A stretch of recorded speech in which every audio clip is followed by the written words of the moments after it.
Good afternoon, everyone. I hope that everyone here in the room is feeling refreshed and enjoyed a good lunch break. Also, just to re-welcome or perhaps welcome people that are joining us around the world. We can see there are several of you that have logged on. We very much welcome you to the proceedings here, and also there will be an opportunity if you want to ask questions as we're going through, then we will pick those questions up and incorporate them in the discussions as we go on in the session. So this afternoon's session is all of the sessions basically are an hour and a half long. So we have an hour and a half session, and this session I'm really looking forward to. I'm looking forward to all of them, but I'm looking forward to this one as well. Looking at several of the UK companies that have been funded through the Energy Catalyst process, generally involving collaborations between UK companies, universities, overseas partners. And what the brief that I've given to the people that are going to speak this afternoon is to reflect on their experiences under the Energy Catalyst funding and to think through kind of where they're going next, really, in terms of their journey in this arena. So this is very much focused around what is the UK company and UK innovation role within the debates about transforming energy access that we've been talking about. So we have, for the rest of this session, we have 6 colleagues from various organisations, and I've asked them to prepare, I said 10 minutes, I'm looking at the time, 5 to 10 minutes. Sure you are for me. I know, yeah. So without any further ado, I'm going to do it in the order that we are in the programme, so I'm going to ask Craig to come up first. Thank you very much.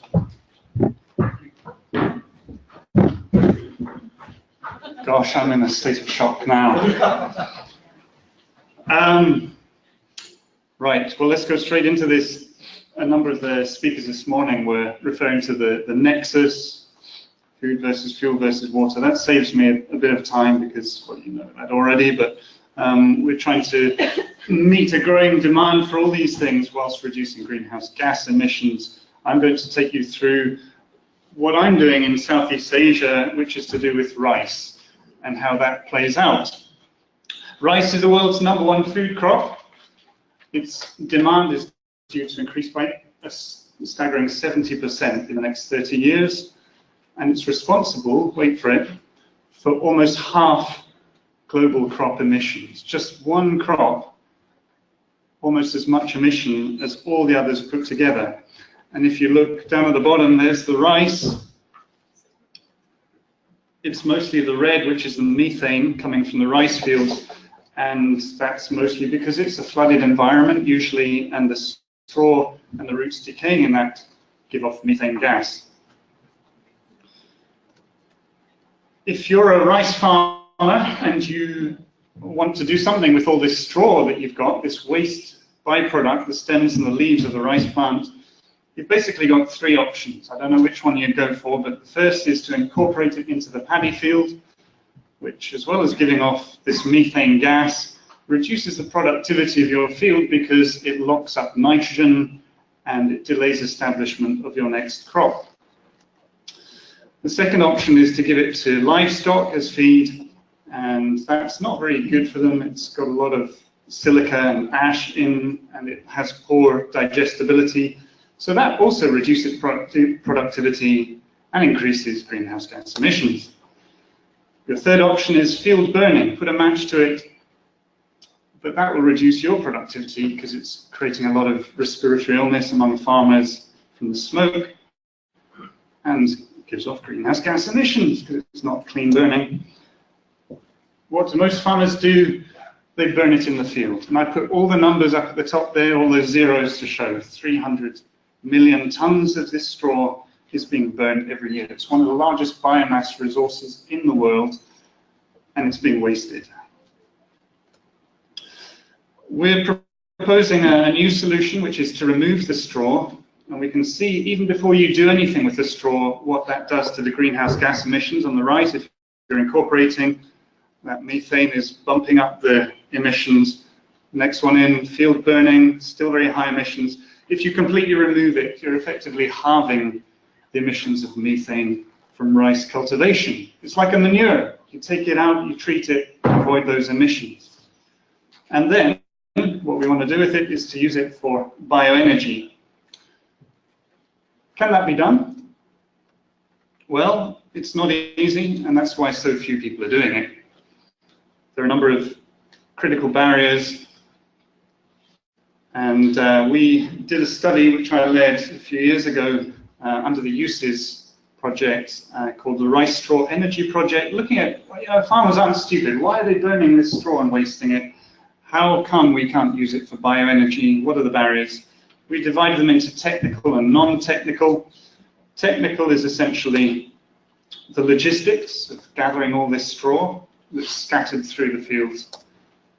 The properties of the fuel, if you're going to burn it, it's nasty stuff, really not good for burning. I won't go into that. You can ask me technical questions afterwards if you're interested.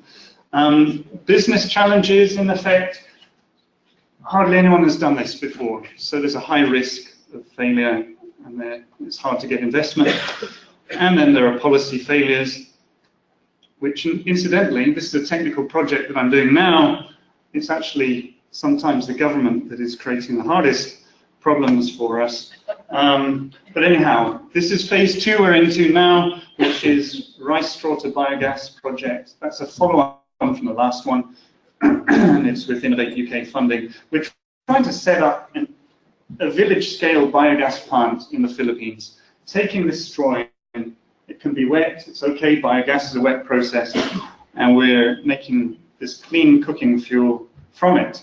To do this, I've started up a company. In a rush of blood to my head, I've put all my life savings into that, and have partnered with Renewables, who make small-scale AD technologies, anaerobic digestion technologies, and then 2 universities, Southampton and Manchester.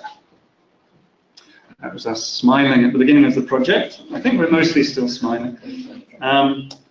And from my side, being in the Philippines, we've developed a straw collection system that is innovative and low cost. And we're developing that further. We plan to get a harvester, special kind that will cut the straw at the base and not leave it in the field. And it will bundle it ready for us to use.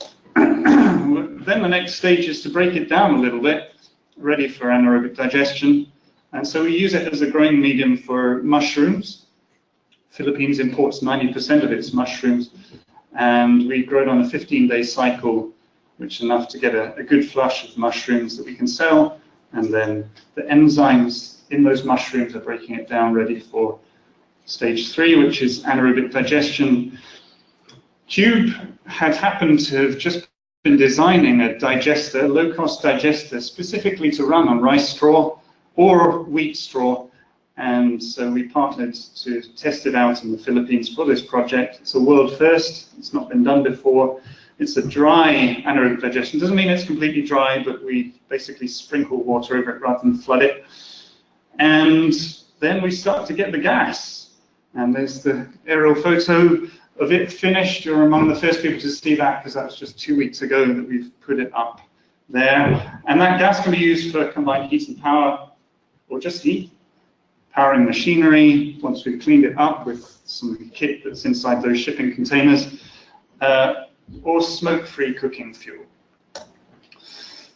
And then after that, there's a sort of a compost, if you like, that's left over. It's got goodness in that we want to recycle to the fields, and if it's in the case of rice, increase the rice yields. There's a potential to trade the carbon as well, because the emissions we're saving from this could effectively offset the emissions of the rice crop 100%. Half through straw removal, about 30% through the biogas use, substituting for LPG, and then the rest from fertilizer and mushrooms. We think that would be a good thing. So our vision is to, looking at this nexus, to try to meet the food needs through increasing rice yields, through good fertilizer, and collaborating with farmers, to reduce losses through using the gas for processing the rice and drying it, to fight climate change by neutralizing the emissions from rice production, and to help towards energy security by unlocking as I said, one of the largest biomass resources in the world to make clean fuel. So that's what we're doing, and although we've put our money in as commercial partners, we couldn't have done it without the help of UK aid, who are helping offset the risk and chipping in as well. And so that's our project, and I'm happy to take any questions afterwards. Thank you.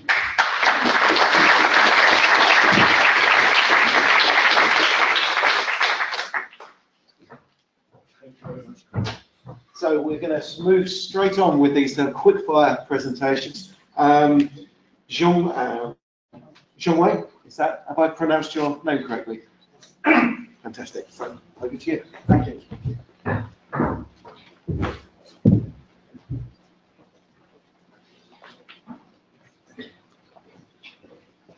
Hello, everyone. My name is Xiongwei, just as I said. It's a pleasure to be here. I'm going to pitch up the Entrust smart micro technology today. So basically, our vision is to try to deal with the energy dilemma, to make sure what we do is to ensure the energy security, affordability, and sustainability. So something is the vision. Basically, our solution is trying to make it to use a lower cost renewables, particularly wind and solar. So that's the sorry. So basically, the technology we are promoting is a smart MicroGrid with hybrid DC and AC network for built environment with renewables. So that's the put in nutshell how it works. So basically, we connect either wind or solar PV along with energy storage, like for example batteries, and also like for example like in the UK we connect the EV charge, and also direct heat for hot water or space heating, or heat pumps for air conditioner, refrigeration, and space heating as well. All these put on the DC network of the MicroGrid. Of course, you can put lights, but here what we put it on, all of them are controllable. Are controlled loads, not only a load, but they have some storage capacity or flexibility. So that's the things we put on. So of course, I just mentioned, basically they have a bi-directional grid connection. So basically the grid connected can work on-grid and off-grid. So the market, of course, we don't need to have that too much. You see, basically we're trying to improve the performance of the solar PV or wind. So for building environment integrated. So basically the market is huge and growing very rapidly. So basically the technology can be used from domestic to commercial and to large building environment. So the key point or the innovation we are talking about, the first thing is trying to reduce the investment return period. Currently in the UK, the solar PV system is about 10 years. The carbon feed-in tariff at the highest level. And we can guarantee using the technology it could be in 6 or 7 years. So the other point is at least 10% power efficiency higher than current standard solar PV installation or wind, because of the using direct carbon for direct loads.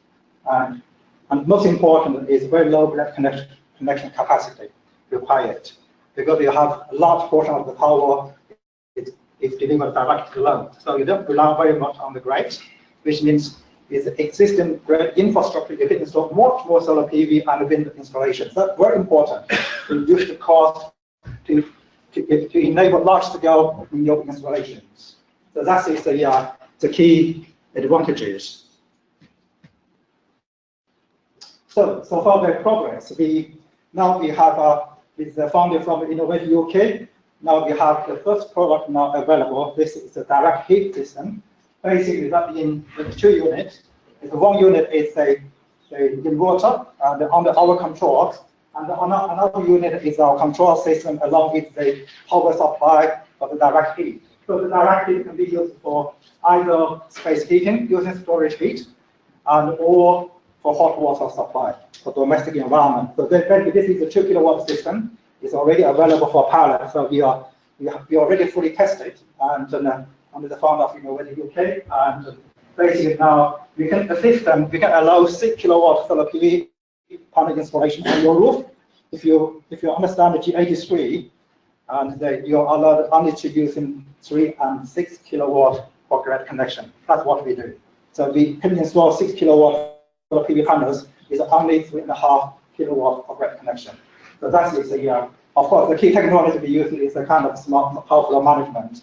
Using the DC load and the storage, the balance the power flow on the DC network and the control the voltage. So that's the technology we use. So we also have another system also that is based on AC grid. So it's a kind of energy storage system integration with the solar PV and the load. So basically that's we work together with a partner. It's the one that in China. So basically this is battery storage, and we work on both on-grid and off-grid and island model. So particular thing about if you're for example, your African country, the grid is not reliable. You can still connect to the grid, but you can work in island model. If you have no grid at all, it can be off-grid operation. Of course, using off-grid normally is a slightly higher cost. So this is another system we offer. Is once again with enough partner with most of power, and basically it's a hybrid power system for domestic environment. So basically, in particular, like I have been in Africa a few times. I think many families have diesel generators. You already have diesel, of course. You don't have to abandon that, and you can combine with the solar and together and work on both on-grid or island or off-grid model. So basically, it's trying to using the diesel as a backup is to reduce the cost of the battery storage. So of course, it's always kind of balance, so whether you're using the diesel completely or using the solar PV batteries. So but sometimes you may not have the solar for a few days, and if that happens, you lost power basically. It is a hybrid solution. So that is is available now, and we also work together with partners for buying a solar water pumping system, and this is a very innovative system, and it's a proven technology. Basically, they could be used for either irrigation or drinking water supply for either domestic or community environment.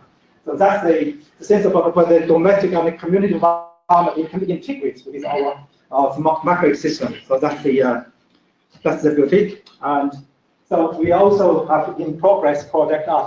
So this is funded by ourselves, and with it's about EV, trying to incorporate the EV charge on the DC network of the power system, trying to make it quicker. And another one is a heat pumping system, basically to using the heat pumps, the power directed by the DC power in the DC network.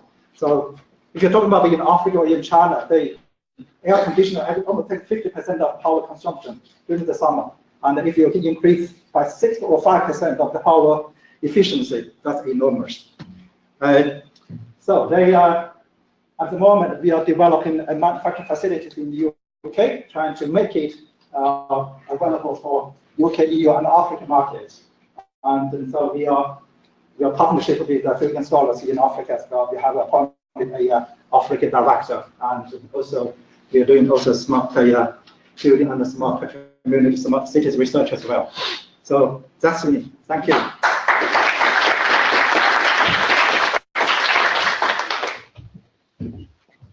Thank you very much. This is almost like a form of speed dating, isn't it?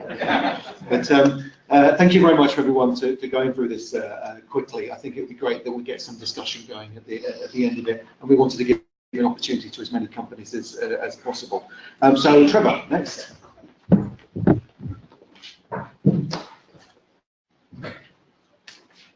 Hello, I don't know if people who have dialed into the webinar can see me or not, but I hope you can. I'd like to tell you about this innovative project which was funded by Innovate UK, EPSRC and DFID, so our gratitude to the funding providers. Innovation is a modular floating platform construction system. Logistics is simple, each float module neatly fits inside a shipping container. It's quick, easy, scalable and cost effective, and it enables energy access to a new global market of coastal communities.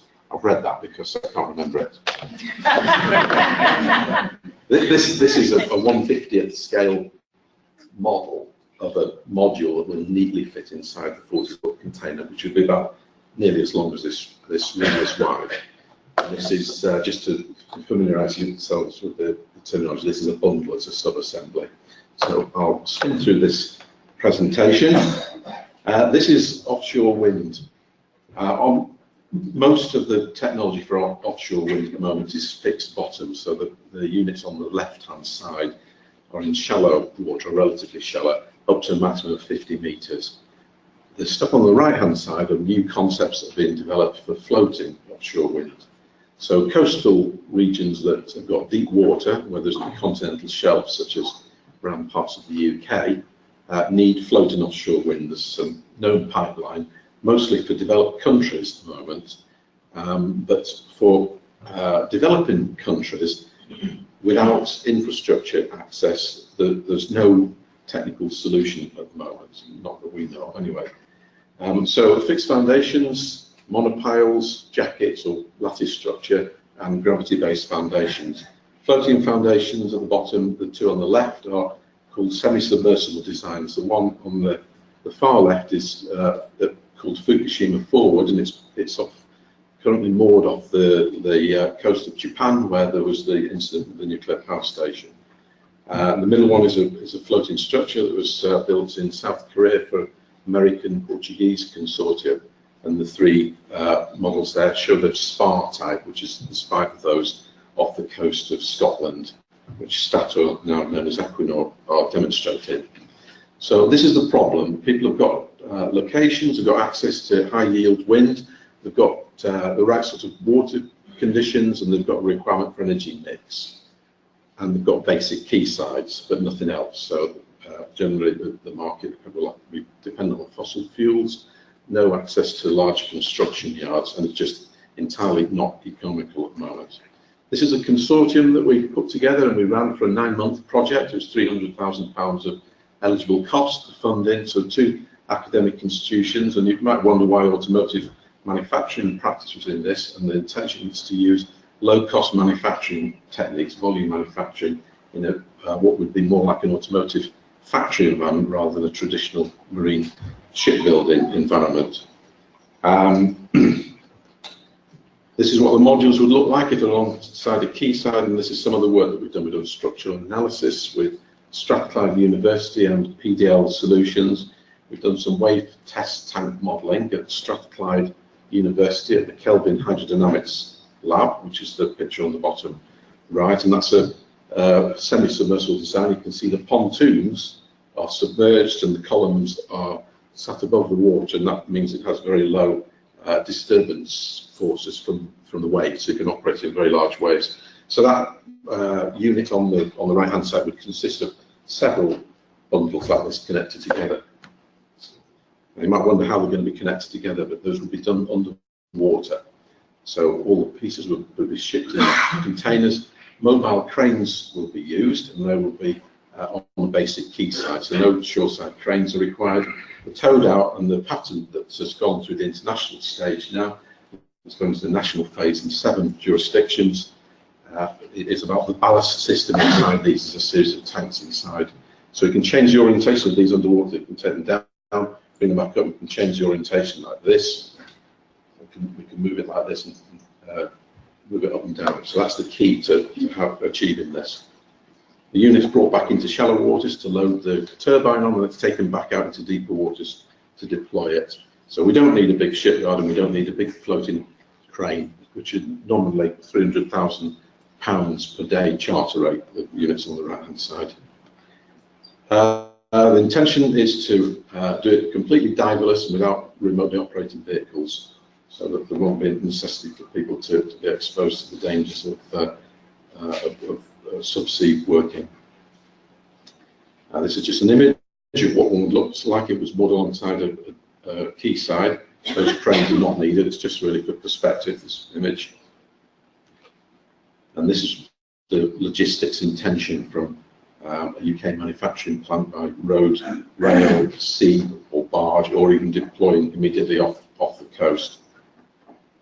This is the Port of Sunderland, Enterprise Zone there, and the report and the Council are very interested in building a manufacturing plant there. Sunderland is in the automotive sector, which is why they're involved. So these are the markets that we've looked at. We've had some funding from UK IP Office, from ERDF, and through Enterprise Europe Network Innovate to Succeed programme, and local innovation grants. And the Innovate UK then includes the DFID and EPSSC co-funded contribution. So one of the reasons that I'm really interested in attending this event is to understand better the requirements of the countries that a lot of you represent, and I'm very interested to talk some more about requirements. Learning a lot, already learned a lot this morning. That's a wind map at the bottom of the world's wind, and on the map on the right is the different ocean depths, and the picture on the top is a bundle being assembled shoreside. So I'd just like to thank you for your attention.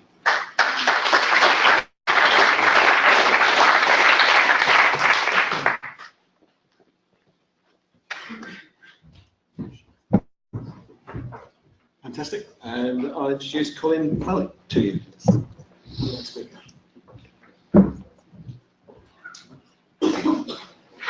Hello, my name's Colin Mallet. Our project was Daedalus, reaching the sun with smart solar panels. And as you can see, I founded a company called Trusted Renewables, and I'm also involved with the University of Hertfordshire. And let's just, I scarcely need to mention these ones because Alice did such a good job. Most important one is the last one, that they really like people with a successful innovation track record. That's encouraged. So success is encouraged. And what we did on this project is we developed prototype smart solar panels, which I've invented. We built a test bed. We're here contributing to the DFID TEA programme and look forward to having further discussions with people. University of Hertfordshire, and this was a 15-month project, which we took all at very high intensity, managed to get Alice along to the first meeting, and very successful project. The third party, active development, is a small boutique consultancy with a humanities person involved, who looked at the exploitation of innovation in developing countries. And in fact, she came to Loughborough to have a talk to some of the people here. I barely need to mention this one, but innovative technology and business models, community microgrids, and then making ourselves investment ready to try and move forward. So we fit in very nicely with that. Who are Trusted Renewables? Well, my team, we call ourselves a private spin-out from BT Laboratories, and actually I've got a team, well, for this project I think we had a team of about 7 people, and we're all highly experienced R&D professionals. Most of them have worked for BT for a long time. We've got many patents, but we're industrial rather than academic researchers, very wide international horizons. And the reason why I set Trusted Renewables up is that we felt that applying our ICT expertise to renewable energy is really quite an interesting area. And you see it's smart grids, renewables, e-commerce, systems integration, one of our favourite topics. And you can see some of the topics that we've got an extensive knowledge of. And in fact, Dave, the CTO, who left BT, is actually currently doing his second PhD in 5G mobile with the University of Surrey. And so he's definitely one that enjoys doing this kind of thing. And you can see some of the technology, machine-to-machine, wireless systems, SIMS, Java card technology, and we've done quite a lot on our Internet of Things security and trust and privacy. So this is an early stage pre-industrial feasibility study. What we wanted to do was to test ideas on the smart solar panels and blockchains, and the key deliverable was some prototype smart solar panels. We wanted to look at the viability of these against a range of use cases, and I'm going to mention one of these later. Also integration within energy grids, and most important, the technical potential of cryptocurrencies, blockchains, and distributed ledger technology, which I will wax lyrical about earlier on. And as I mentioned, we had a funding element from DFID, and that was very much about adoption in emerging new economies. So, the smart solar panel. So, we have an industrial designer in our team. She was actually recruited from BT years ago. She was recruited to BT to explain some of the more strange things we were doing with converged services and mobility. She's now a freelance, and she produced this nice picture. And this is the thing we've invented. Basically, the smart solar panel. You add a smart card chip to a solar panel, and this certifies on each panel how much renewable energy it's produced. It provides what we call a cryptographic root of trust, and it runs industry standard smart card software. Now, what we mean by the root of trust is that it's very difficult to falsify the fact of how much renewable energy you've produced by each solar panel. And this uses smart card technology. There are billions of these around, and they cost $1 each. So you've got this certifiable audit trail, and what gets really interesting is that panels can be linked to an e-wallet filled with cryptocurrencies.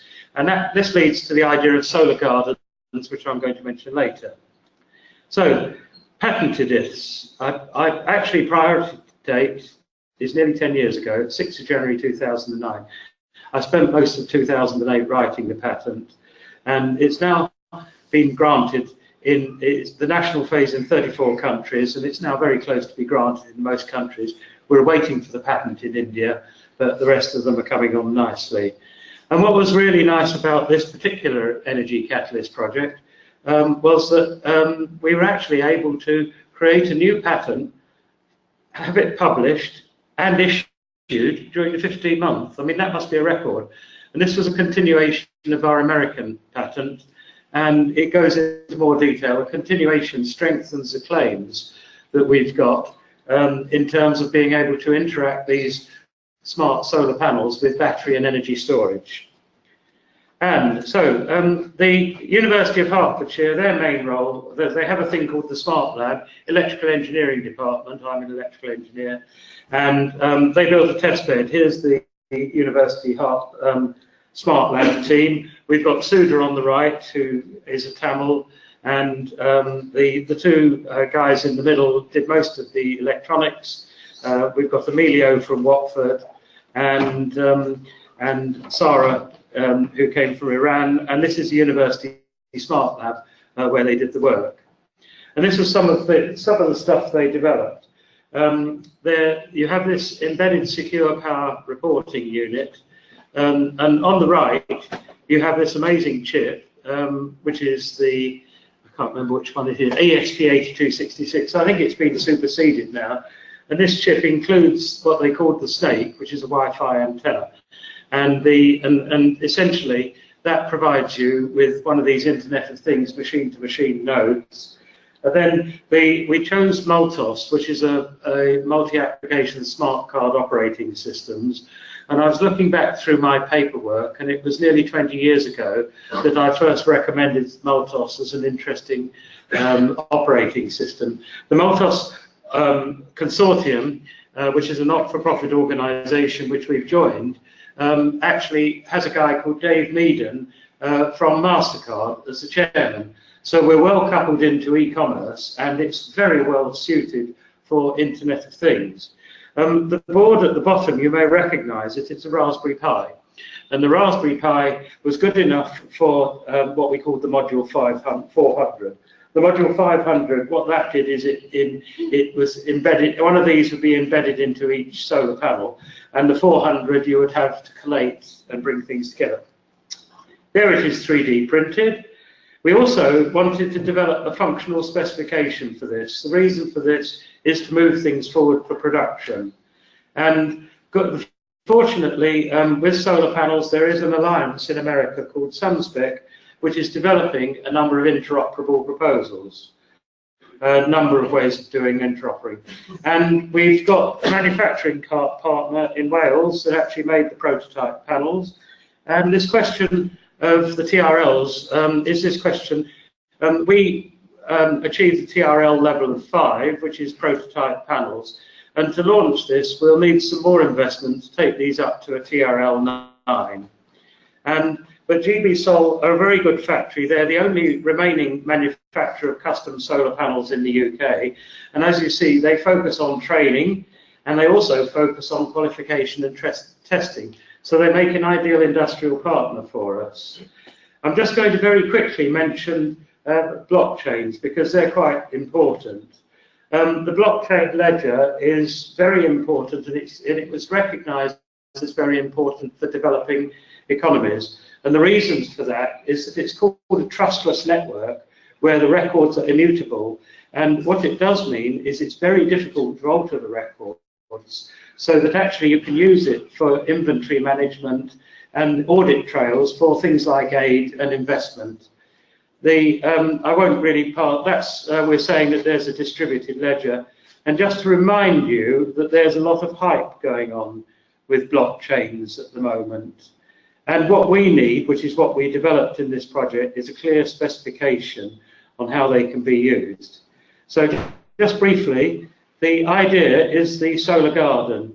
This allows us to crowdfund where individual subscribers can buy tradable rights to be rewarded from panels, where they then have a smart card chip providing their wallet. This is how a solar garden would work at the moment. And what we do is, with our chip, we add this to an e-wallet, and these are the IPRs, which means that you can then crowdsource fund this, and you've got an audit trail for each solar panel. So, to draw some conclusion, this is a great project. It was a full-on hard project, which we completed in 15 months. So thank you very much. And thank you, Innovate UK. Thank you very much. Just to say to people following us online, do keep sending your questions in. We will get to some questions at the end of this session. I'm aware that you're not getting much feedback from us at the moment. Then on to the last two. So the first of those is Martyn.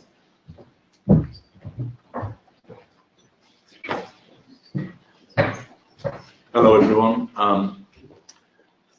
My company is working with the University of Leicester. We're funded by Innovate UK, not the Energy Catalyst programme, but the Emerging and Enabling Technologies programme. I'm going to try and whiz through this first bit quite quickly, because what we've done so far is fairly interesting, but what I really want to do is talk about what comes next.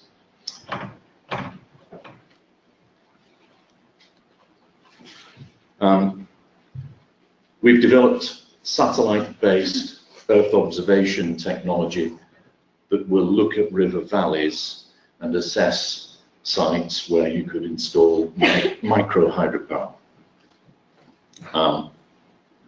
Why micro? Well, a lot of the communities we've seen in the developing world have bugger all. They don't have any electrical appliances, so providing them with 100 kilowatts is completely inappropriate, and you'd never sell all the electricity. You wouldn't make your money back. 20 kilowatts is something of a sweet spot, because it's about what they and the people in these villages and some productive users could use. The roads are so bad that you'd never get a truck and a crane down there, so small is better. And we're aiming at standardization and commoditization of equipment. Forgive me if I'm telling you stuff you already know, but the process by which run-of-river hydropower sites are currently identified and then developed is the same whether it's in the UK or Uganda or the Ukraine or the United States. Anywhere beginning with a U. It involves a man looking at a river, and he's probably a local because he's seen this stretch of river which is quite fast flowing, and he thinks to himself, I wonder if this would produce any hydropower. I'll get my local hydropower specialist to come and look at the river. Now, in Uganda, which is not very different from a lot of other developing world countries, hydropower experts are pretty thin on the ground. They live in the capital city, which is 6.5 hours drive on bad roads. and he charges more than you earn in a year, because you're a farmer on a small farm in rural Uganda.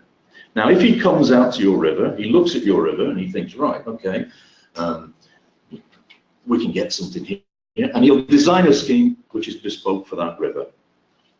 And if you can afford it, remember you're a dirt poor farmer, if you can afford it, you go to the manufacturer and you say, I want one of these, please. And the manufacturer produces one of these. There are no economies of scale in hydropower. We've all seen the price of solar PV go through the floor, and it's all about mass demand. It doesn't happen in hydropower. Now, instead of designing equipment around the river in order to maximize production at that particular site, we're coming at it from a different angle. This satellite-based software that we've developed starts with the turbine. So, Mr. Manufacturer, your favorite turbine, the one you want to sell, that 20 kilowatt thing there, it needs how much water and how much head, that's the fall of water. From satellite, you can assess a river for potential. Technical feasibility, that's the first step. We then add in environmental data sets, so we can tell whether it's in a nature reserve, whether there are any endangered species, and then you add in things like the distance from the river to the village, or the distance from the river to the road, in order to work out economic viability. And it does this in very large numbers. And it's the numbers which is the critical thing. In Uganda, we surveyed all of their rivers. Is there anyone here from Uganda, by the way? Okay, well, I can tell you this then. We did this in a morning. We surveyed all the rivers in Uganda for a 20 kilowatt output, and we found 1,352 of them. Now, if you go to the manufacturers and say, I don't want one, I want 500, how much are they now? The price of an individual micro hydropower installation drops from $100,000 to $70,000. And with that $30,000, you could buy a commercial refrigeration unit, coffee drying machine, maize milling machine, electric trike. And they'll all be powered from a 20 kilowatt device. And you'll still have juice left over for all the domestic properties. The other key thing about scale is that at the moment, with the process of identifying sites and developing sites as it is, individually, one off, one at a time, if you go to the banks and say, you've got this great micro hydropower development opportunity and it's only going to cost $100,000, they say, go away, come back when you need 10 million. So individual, economically viable hydropower sites are not being developed. So if you can spot 400 of them in a single afternoon, that's $40 million. Now the banks will talk to you. I don't really want to bore you with all the stuff that's behind this, but that's a pretty faint picture of Uganda, but it's a visual representation of the survey that we did. And the number of blue dots, blue circles, depicts what the power output is likely to be and where they are. But it's just a visual representation. The specifics are on a diagram that's not nearly as interesting as this. We have looked at two areas. I'm not sure, yes, you can see. Okay, so over in the left-hand picture, you've got two red rectangles. On the left is Ruwenzori Mountains, you know, gorillas in the mist country. On the right is Mount Elgon, which borders on Kenya. And these are the areas that we're now focused on. And this is what we want to do next.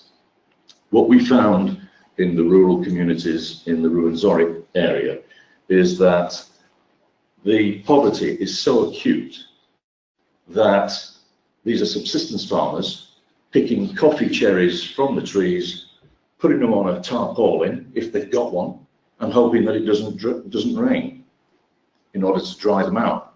The crop wastage levels are massive. 30, 40, 50% is common. And they're selling base level crops for $1 a ton, or whatever it is. They're not stepping up the value chain. Now imagine if we put in 20 kilowatts of hydropower and a coffee drying machine and a commercial refrigeration unit. Those productive users can take a step up the ladder, and in making themselves richer, in improving their profitability, they are then in a better place from which to pay for their electricity. And this is a risk avoidance strategy that the banks want to hear about. They're worried. The banks worry. That's what they do. They love to worry about, are we going to get our money back? Yeah, these people are very poor. And we're hearing stories about mini grids failing. Not sure we want to do this. So we want to offer the banks a risk avoidance strategy that says, we're not just going to provide the electricity, we're going to provide them with the agricultural produce processing equipment that helps them to make more money. And in doing that, you get your money back. And they go, great idea, where's the proof? Where's the evidence? Now I've talked to the likes of Practical Action, Energy for Impact, GIZ, and so forth. And it seems there isn't any evidence. Nobody has done a project where the profitability of these farmers is measured before and after we install electricity and give them the agricultural produce processing equipment. And that's what I want to do next. And I'm looking for partners. I'm looking for people who know how to measure economic, social impact, and so forth. We can find the sites for hydropower. Easy peasy. Now, we couldn't do before, but we can now. We have enabled cheap hydropower. But furthermore, we're not just talking about giving these people, you know the old saying, give a man a fish. Give a man a fish, he'll eat for a day. Teach him how to fish, he'll eat for all the rest of his life. Well, we're going to give him a fishing net and a boat and a subscription to frozen fish monthly, which will help. But where's the proof? And that's the project that I want to talk to anybody about who's got ideas on how they could contribute to something like that. And by the way, let's think big. And I mean big. We could build roads at the same time. This project, you know, this installation of hydropower plus the APPE, agricultural produce processing equipment, will be more successful if we install telecommunications masts at the same time. Roads, bridges, da da da da da. Let's think big. The old saying is, you either think you can or you think you can't. Either way, you're probably right.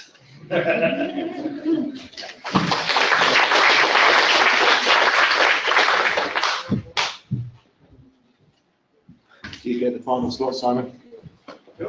Yep.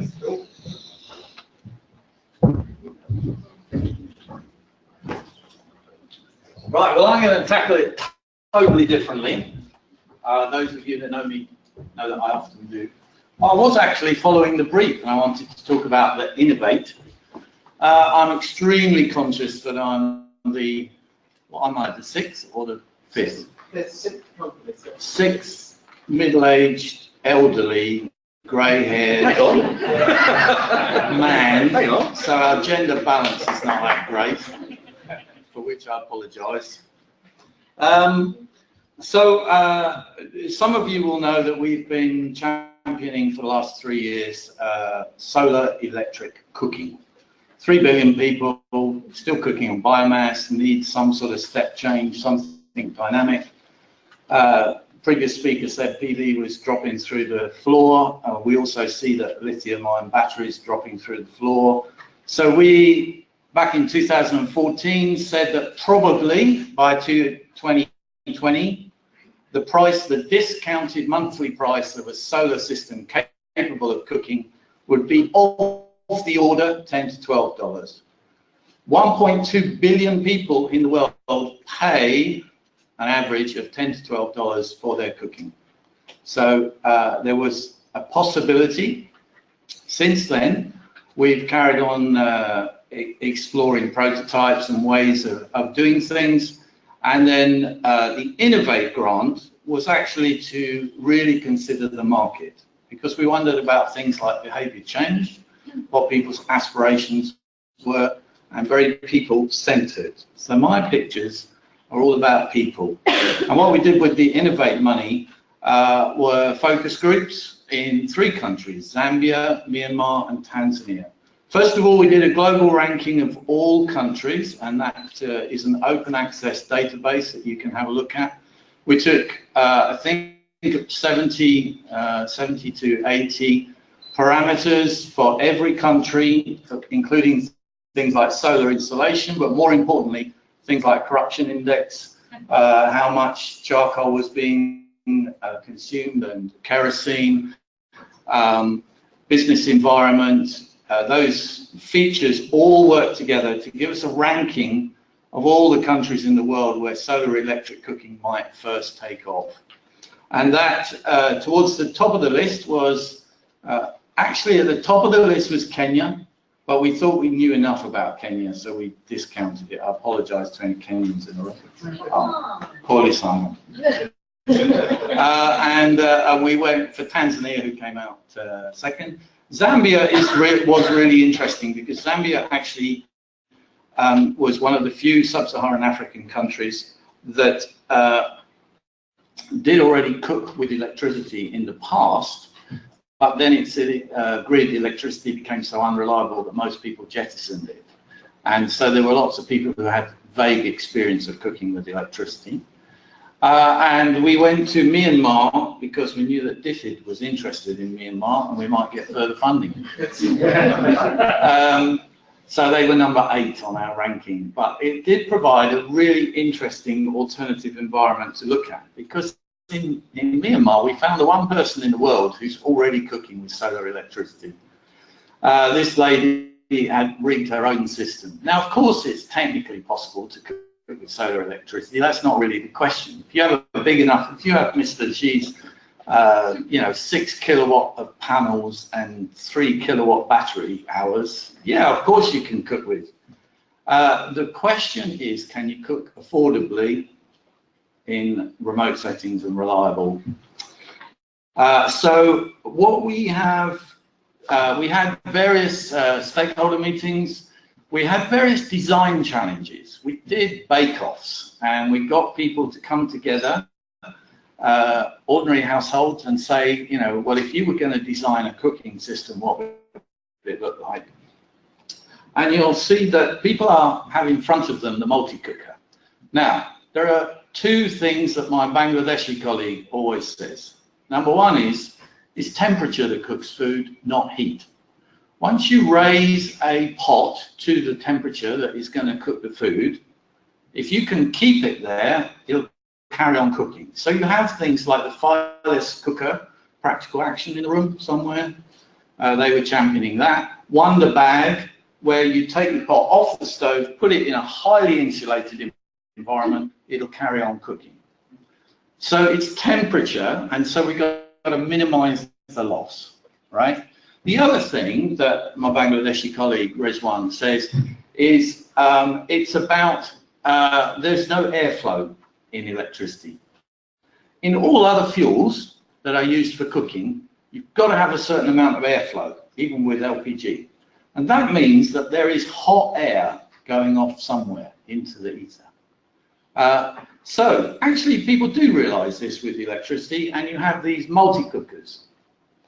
And multi-cookers and rice cookers provide highly insulated environments, relatively low power, and can cook.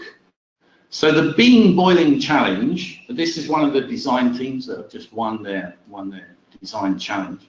But the households, we worked with 20 households in each country who kept a 6-week cooking diary. It's amazing how little information, after all these years on improved cook stoves, how little information we have on how people cook. When do they want to cook, and how much time do they spend frying, and how much time do they spend on the meat, etc. What meals do they actually eat? And so we did 6 weeks, 2 weeks of them cooking in the same way that they were cooking, and then we gave them electrical appliances with energy meters on them. Oh, and during those 2 weeks, we measured all the charcoal and the gas, depending on what it was.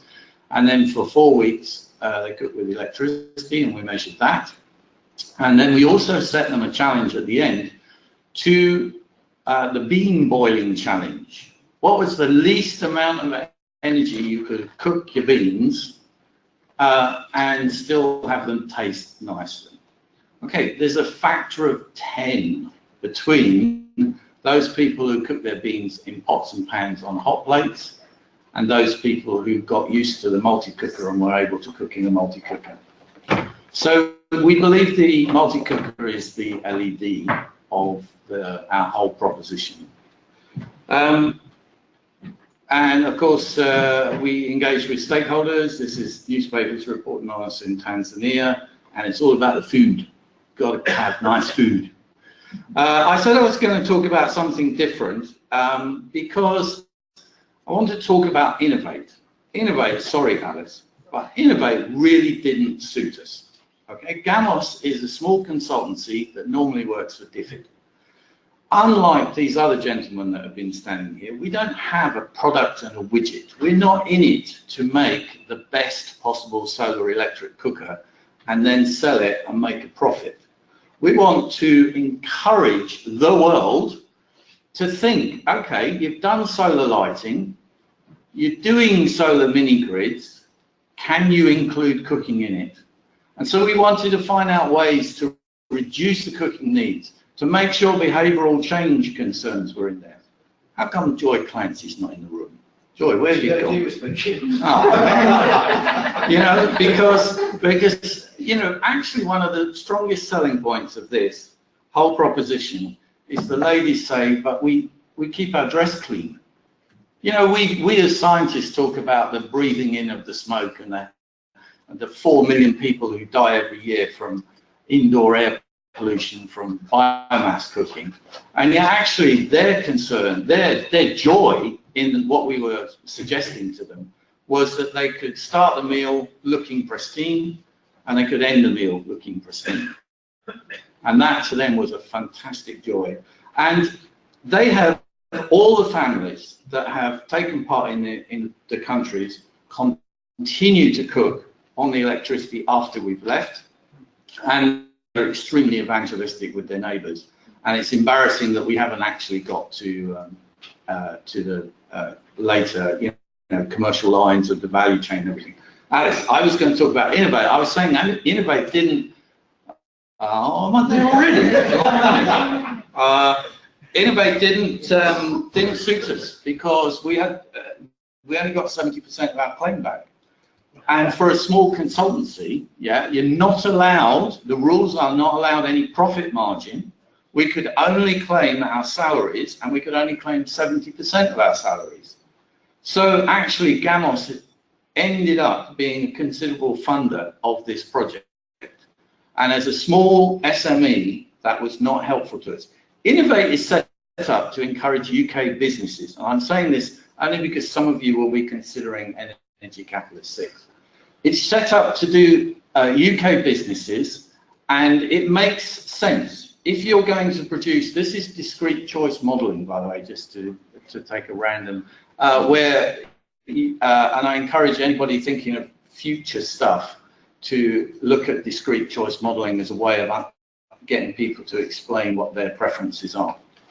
But Innovate is set up to actually have gravy in the future. The companies, you know, you're struggling, Innovate takes away some of your risk, you develop your satellite hydro stuff, and then in the future you sell your 20 kilowatt systems and take a cut. For us, we didn't want to take a cut. We wanted just to facilitate a public good of this shift away from a very polluting fuel to something better. And I was going to talk about Myanmar and how remote and everything it is, but it doesn't matter.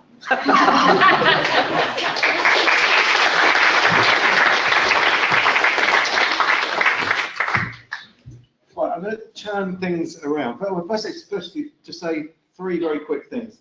One is, if we could just show our appreciation for all of the speakers again. I think we've seen a range of different innovations that are happening within the UK, looking at very different problems, very different solutions, and at very different stages of their ability to engage with those solutions and to engage with partners on the ground. So I'm aware that most, I think, of the people that presented are here for the whole 3 days, or at least for 2 days.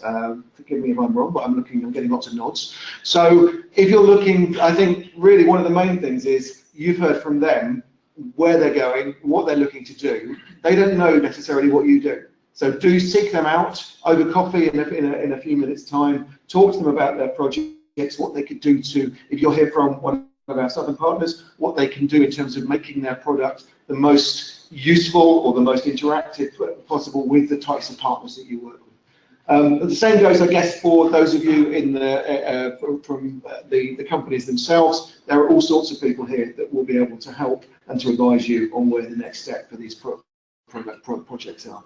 What I'm aware of is that there have been people patiently listening to these presentations not in the room. So Bernie, do we have any specific questions from our colleagues listening abroad at the moment? We have some very specific ones, and then we've got one slightly more general one, which I think we could ask now. So if we take the specific ones, Bernie will contact each of the people that's been speaking with those specific questions. So those of you that are listening online, those specific questions will get fed back to you via email. Yes, Bernie? Is that? Yeah. Okay. Right. But there's a more general question. Do you want to come in? It's still specific to one speaker, but it opens up some slightly wider aspects. Okay, please go for it. So it's for our rice straw presentation, and the question is, presumably the reason that you're doing things with the rice straw is for climate benefits.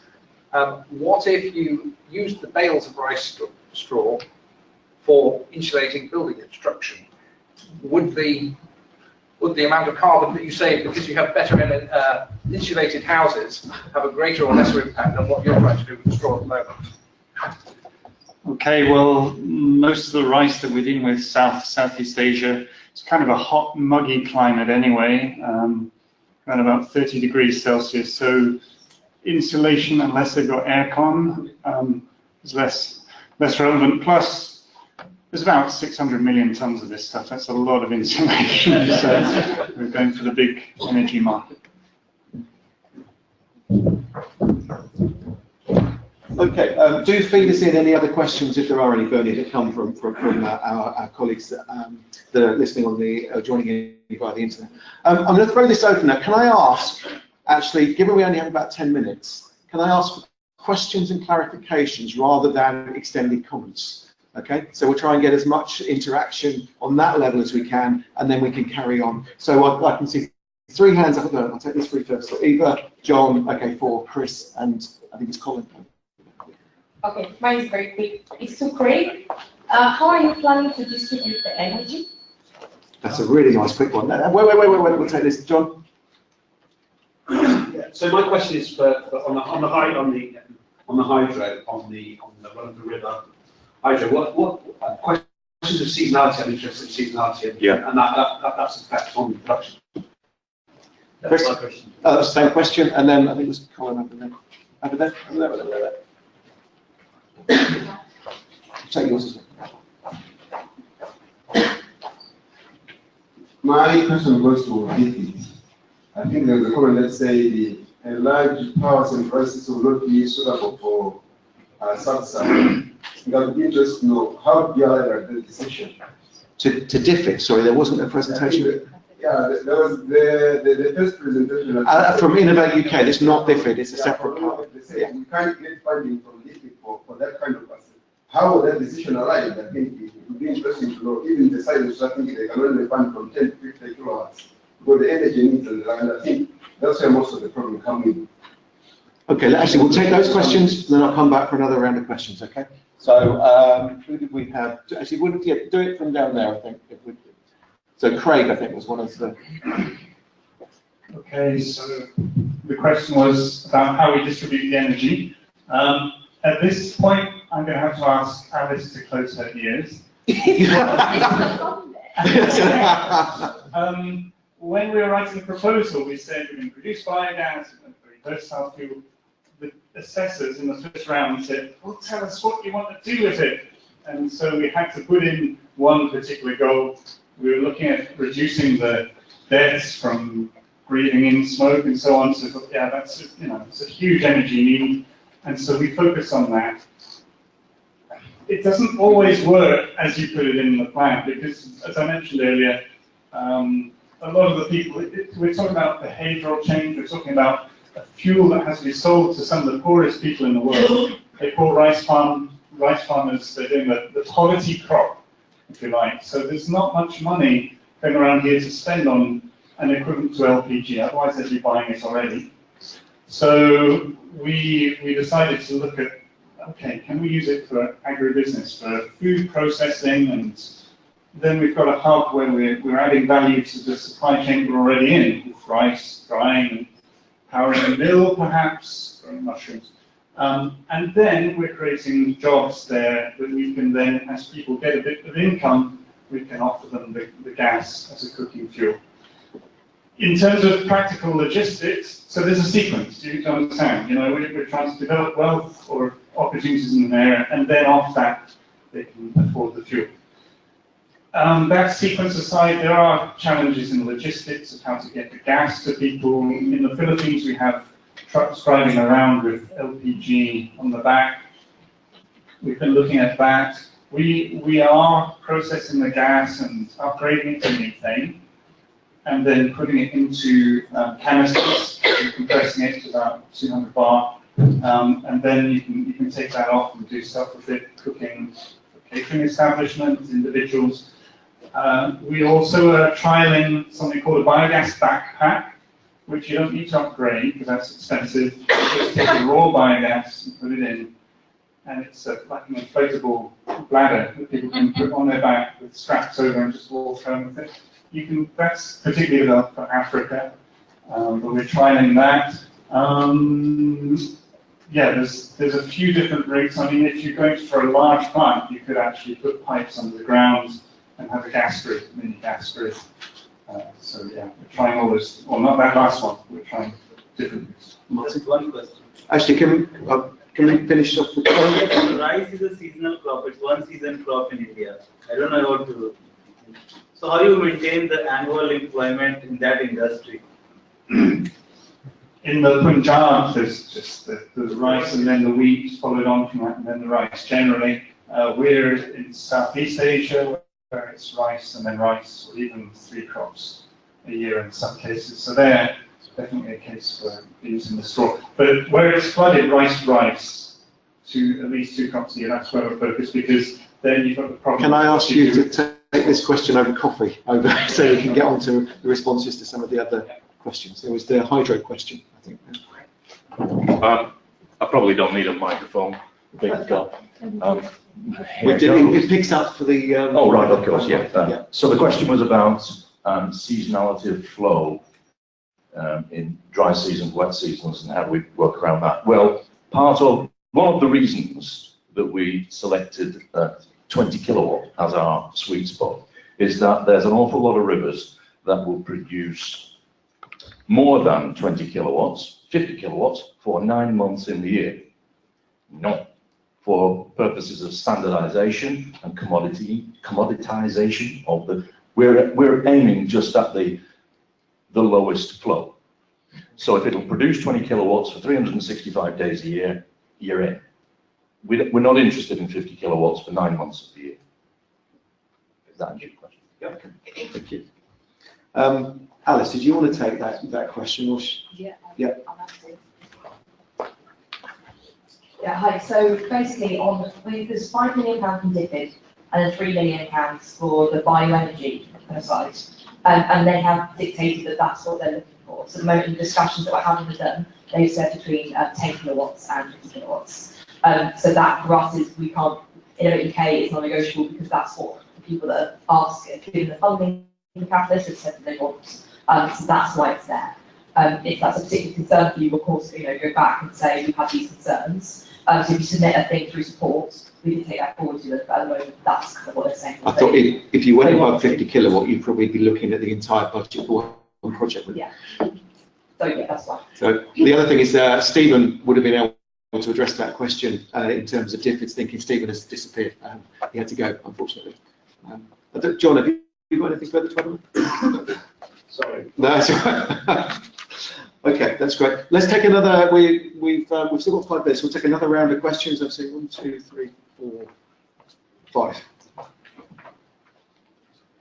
My name is Sarah from Stanford University. My question goes to Innovate UK. with the projects, you say that IFIC decides what projects are relevant, and I'm curious to know whether you think they will be able to develop your country to establish whether the projects are relevant for them as well. Good question. Where am I supposed to be? It's from the National Investor Research. Other than the interaction that you recommended that people do, I just want to know if there's a platform where the companies will list what they want to do, and then potential partners then can start negotiating or discussions, so that when round 6 comes, people are already, I'll respond to that one. Okay. Thank you. My question goes to the gentleman from Entrust. The heat that you produce by electricity, are you using it for cooking as well, or for space or water heating? And if it's the latter, why don't you move to somewhere directly? Okay, there were 2 more. I think there's one going there. Hi, I'm from the University of South Sydney. My question is to some of us like presenting on the smart solar panels. So, what would be the cost difference in terms of the general panels and this one? And have you thought about the economies of scale? Okay. I know you've been waiting for ages. It's just a fantastic set of presentations. This is really exciting to see all these innovations. I had a question for the hydro, mini hydro, micro hydros mapping. We are in Myanmar mapping open source tools to map all different kinds of renewables for villages. And the hydro is the toughest of all of them for us. So we're looking at solar and biomass and wind, and hydro is the hardest. And it's a calibration part, like ground truthing and real data that we're struggling with. So I'm just wondering if you have an intention to do that for your tool. So We're actually doing that.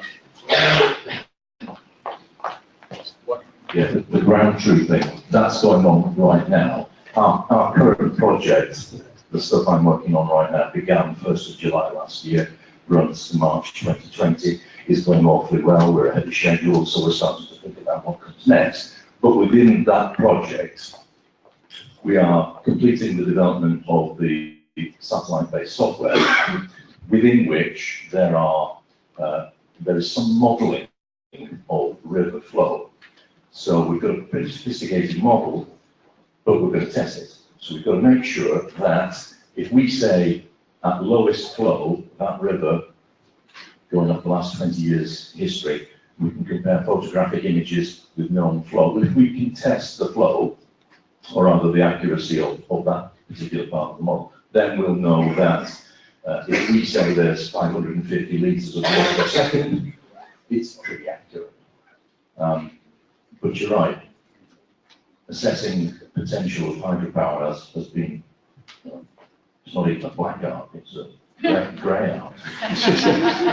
There was one, okay, there's 2 more questions. I'm going to take those last 2, and then I'll ask each of the members of the panel just to say very, very briefly if there's a response to the questions, and then we'll call it a break. So it's these 2. Okay, so this is a question for Trevor, talking about the offshore modular floating platforms. We were talking about originally targeting small island developing states. I was wondering whether you considered any problems with integrating large-scale wind with these fairly small grids. So I would imagine that there'd be some difficulty in the variability of generation there. And the final question. Oh, yeah. Yeah, by random, I was in Uganda 2 months running around and checking sites in reality. And the ice would be fun. What's your Gernot Fischer. No, Gernot. Yeah. Yeah, okay, I didn't see 1,300 sites. But anyway, it would be nice to have a tool to improve the system, but still you need the go there, and the standardization is not so easy. I'm doing that since 40 years, so we try to do that in Indonesia. Later I will make a presentation on that. But it would be nice to have some kind of cooperation for that. Sure. Fantastic. Okay, so thank you everyone for your questions. I think I can answer, at least address slightly the first 2 questions. Alice, if you want to add into that, then please do. And then I'll ask each of the other speakers just to respond very quickly to any of the questions that particularly relate to them. On the question of the assessment of Innovate applications. My understanding, and this is still, I presume, to be sorted out given who's going to be funding the next round, is that seeing as it's EPSRC and DFID funded, I would imagine that they will use the EPSRC system, which means that they'll use peer reviewers, which means that some of that peer review, I'm being told that's not right. Not necessarily, okay. But there are different systems depending on who is funding. So yes, Anna immediately takes the microphone to the person that knows the answer. Okay, so basically, the Innovate UK assessment process is we send out to 5 Innovate UK assessors, and they mark on innovation. But the scope element of it is it relevant to developing countries? And it's basically the T programme. So the DFID 5 million is coming from TA.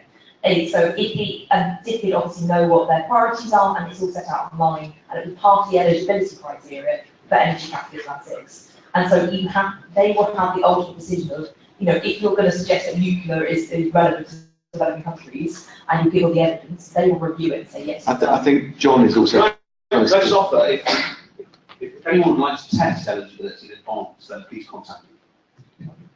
Okay, that's probably the easiest way rather than trying to set it out in front. Just test it with the Carbon Trust in advance. Yeah, John Lane's from the Carbon Trust. Okay, he'll be on the list of attendees. Thank you. Yeah. I mean, it's also worth saying that it's important that in terms of how the Energy Catalyst programme fits into the rest of T, and at the moment we're conducting a review of the last rounds of Energy Catalyst in terms of the development impact. I think Charlotte somewhere. Is Charlotte in here at the moment? There she is at the back there. It's working with us on that at the moment in terms of the developmental impact. In terms of the next round going forward, Rickettsi, the intention is that there will be a platform to establish that kind of connection. We actually had a meeting last week with Michael to discuss how to take that forward, and we'll be working with Alice about how that's then going to be taken forward in the next stages of Energy Catalyst. So if you want to take the microphone around. National Knowledge Transfer Network. And the Knowledge Transfer Network, indeed, yes. Simon, do you want to start? If there's anything you want to add to what's been said. Okay, I'd like to add a question for Alice. So we found with Innovate monitoring and accounting quite arduous, and no, I heard that. Sorry. Yeah. Sorry, we don't just give out money. I do apologise. You don't give it out so easy. And my understanding is that it might be ramped up even further for the next round with a quarterly audit for those over 100,000 of all partners. So if you are partnering with someone, Not that I'm aware. Okay, that's what our monitoring officer told us. Good, I'm glad it's not there. So we have quarterly meetings, and then we have to put in a report. That's. He's talking quarterly audit. No, not that I'm aware of that we are introducing quarterly audit, unless it's something that DFID are asking for that I'm not aware of. I'm looking at the blank faces. No, that's not something we're planning. You can live with the Innovate UK, especially if you end up like me with a love-hate relationship with Sage Accounts. Because then when you have to do your audit at the end, it turns out to be a lot easier. So I'm afraid it is public money, and you do have to operate transparently. Otherwise, nobody will give you any money, your ideas anyway. Colin, have you got any further long-form responses to the questions? Not really. I would just say, Ed, you were asking for our reflections on things. Just generally, I've talked a lot about the technical stuff. The way governments run their economies is so important. I mean, you think of public policy and so on. For me, moving from the UK to the Philippines, I started a company here. It took 1 day. In the Philippines, on the list of World Bank, ease of doing business, out of 190 odd countries for starting a business. Philippines 171. What that looks like is you've got to register with 5 different government agencies and get permits. It's just endless. We're halfway through the project and still haven't even registered the company. So in terms of this, the technical side, and then the government here is working to kind of improve the business environment in developing countries. But Wow, that's a big one. We want to.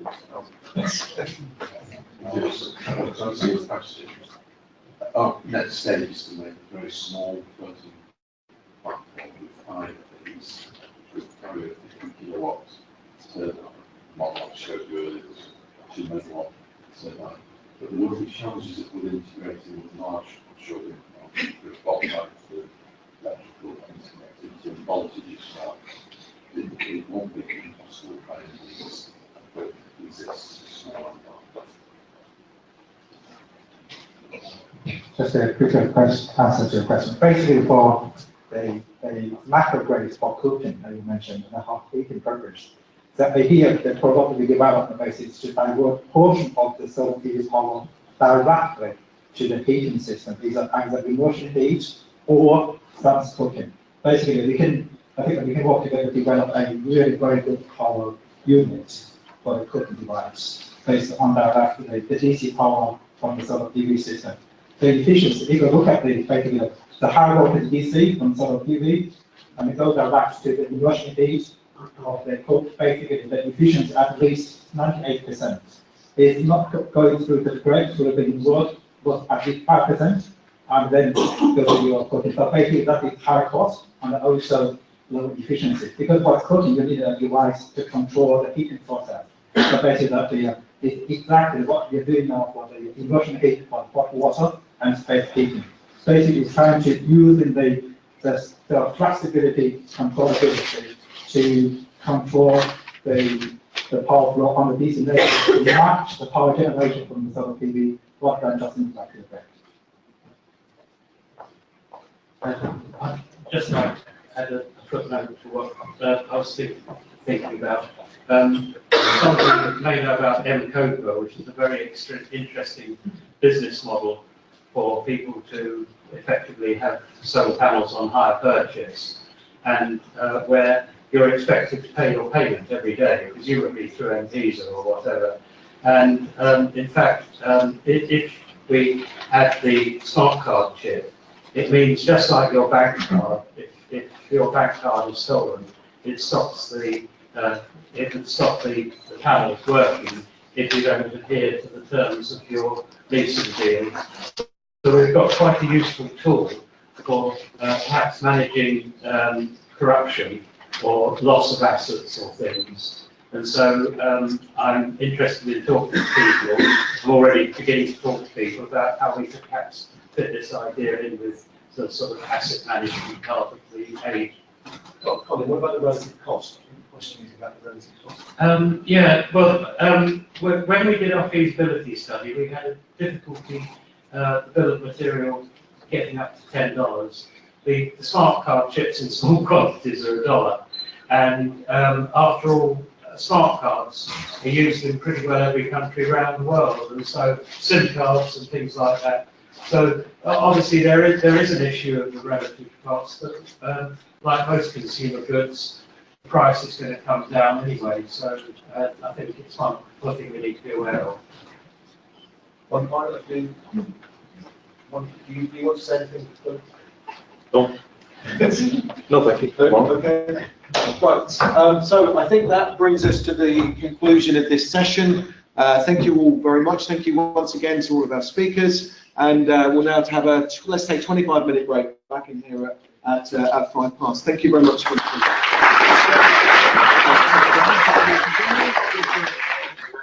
minutes time.